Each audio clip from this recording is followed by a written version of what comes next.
إن الله وملائكته يصلون على النبي يا أيها الذين آمنوا صلوا عليه وسلموا تسليما. رب اشرح لي صدري ويسر لي أمري واحلل عقدة من لساني يفقهوا قولي. الحمد لله رب العالمين والصلاة والسلام على رسوله الأمين. أما بعد، السلام علیکم ورحمۃ اللہ وبرکاتہ۔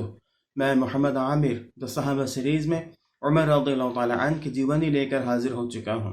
عمر رضی اللہ تعالیٰ عنہ نے اپنے دور خلافت میں جو علمی خدمت انجام دیے ہیں، انشاءاللہ تعالیٰ آج ہم اس پر نظر ڈالیں گے اور اس کو پڑھیں گے۔ علم کی اہمیت اسلام میں بہت زیادہ ہے۔ اللہ رب العزت نے قرآن کو نازل کرنا ہی اس آیت سے شروع کیا جس آیت میں علم کے بارے میں بتایا گیا ہے، یعنی کہ اقرأ بسم ربک الذی خلق، پڑھو اپنے رب کے نام سے جس نے تمہیں پیدا کیا۔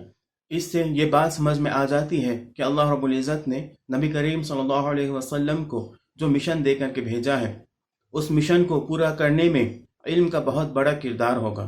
اگر ہمیں نبیوں والا کام کرنا ہے، اسلام کے مطابق اپنی زندگی کو گزارنا ہے، اپنے پریوار کو اگر اسلام کے مطابق بنانا ہے، تو اس بات کے لیے علم کی بہت سخت ضرورت ہے۔ وہ انسان جس کے پاس علم نہیں ہے، وہ علم ہونے والے شخص کے مقابلے میں بہت چھوٹا ہے اور اس کی اہمیت گھٹ جاتی ہے۔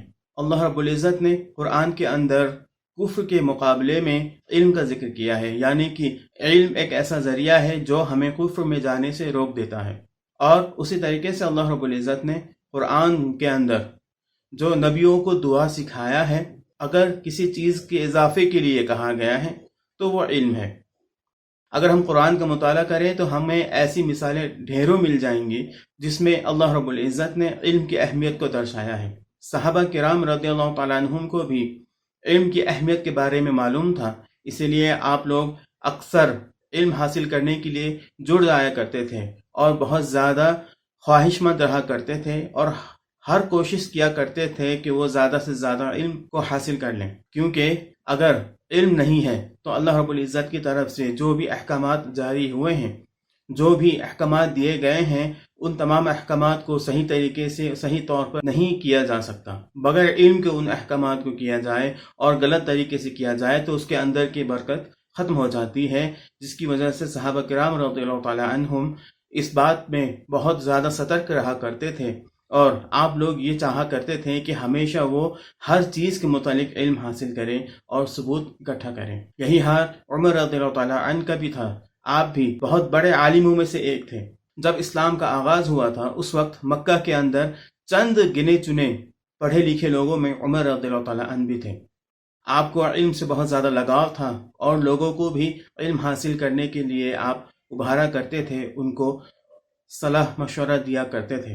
عمر رضی اللہ تعالیٰ عنہ احادیث کو قبول کرنے میں بہت زیادہ احتیاط برتا کرتے تھے، اور کبھی بھی کوئی معاملہ درپیش ہوتا تو آپ صحابہ کرام رضی اللہ تعالیٰ عنہم سے مشورہ کیا کرتے تھے۔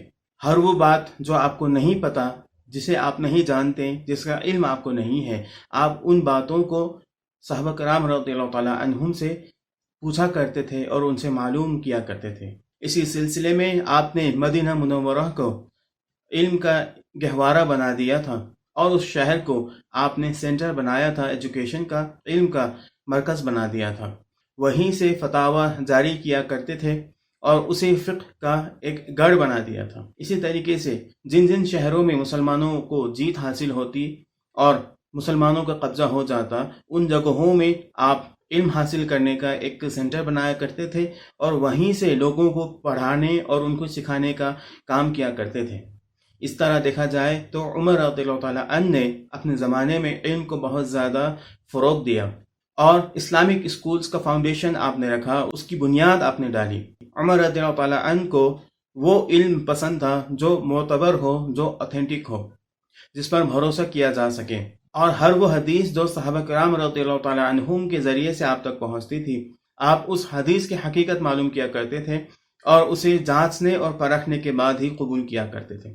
ایک بار کا واقعہ ہے کہ ابو موسیٰ الاشعری نے عمر رضی اللہ تعالیٰ عنہ کے کمرے میں داخل ہونے کی اجازت مانگی۔ آپ نے انہیں اجازت نہیں دی، ہو سکتا ہے کہ آپ کسی کام میں مشغول ہوں گے۔ جب آپ نے انہیں اجازت نہیں دی تو ابو موسیٰ الاشعری واپس لوٹ گئے۔ جب عمر رضی اللہ تعالی عنہ اپنے کام سے فارغ ہوئے تو آپ نے کہا کہ کیا میں نے عبداللہ ابن قیس کی آواز سنی تھی؟ اسے اندر بھیج دو۔ تو کہا گیا کہ وہ تو لوٹ گئے۔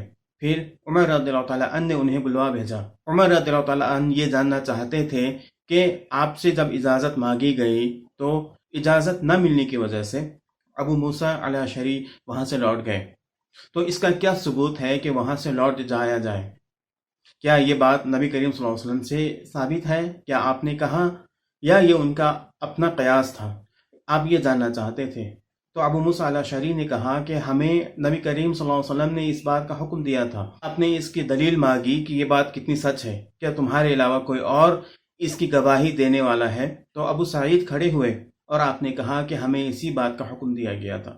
تو عمر رضی اللہ تعالیٰ عنہ نے کہا کہ میں نبی کریم صلی اللہ علیہ وسلم سے یہ بات نہیں سیکھ پایا کیونکہ میں بازاروں میں زیادہ مشغول تھا۔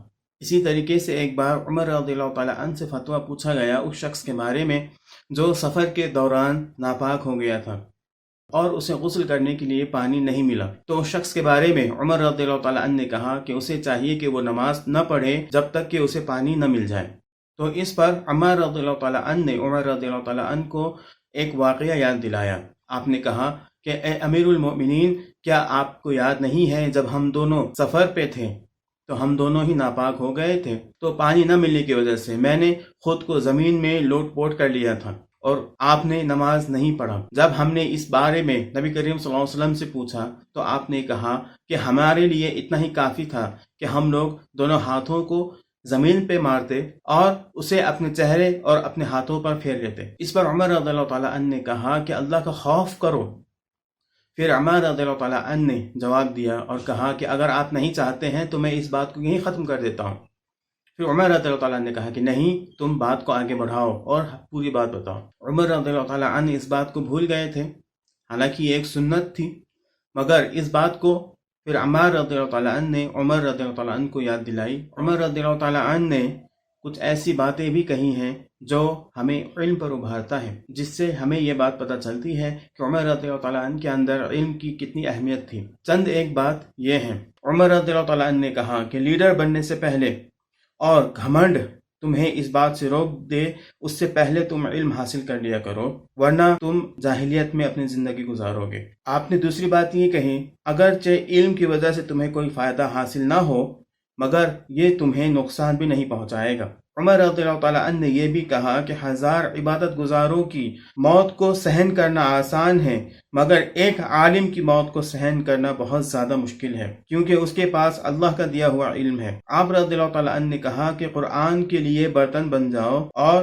تم نالج کا، علم کا فوارہ بن جاؤ اور اللہ تعالیٰ سے ہر روز رزق طلب کیا کرو۔ عمر رضی اللہ تعالیٰ عنہ نے جو علماء ہیں ان سے ہونے والی غلطیوں کے بارے میں بھی آگاہ کیا، اور آپ نے کہا کہ اس وقت اسلام کی تباہی ہوگی جب علماء سے غلطیاں ہوں گی، اور جو منافق ہیں وہ بحث و مباحثہ کریں گے اور قرآن کو اس طریقے سے بیان کریں گے جو ان کے حق میں ہوگا، اور ایسے رہنما جو گمراہ ہوں گے، ایسے لوگوں کی وجہ سے ہی اسلام کی تباہی ہوگی۔ اسی طریقے سے عمر رضی اللہ تعالیٰ عنہ نے جمعہ کے دن جو خطبہ دیا جاتا تھا اسے بہت بڑا ہتھیار کے طور پر استعمال کیا تھا۔ آپ جمعہ کے خطبوں میں ایسے علم کی باتیں سکھایا کرتے تھے جس کی وجہ سے عوام کو بہت زیادہ اس سے فائدہ حاصل ہوتا۔ ایک خطبے میں آپ رضی اللہ تعالیٰ عنہ نے کہا، جب خمر کو حرام کیا گیا تھا، جب نشہ کو حرام کیا گیا تھا تو اس وقت 5 چیزوں سے شراب بنائی جاتی تھی، مگر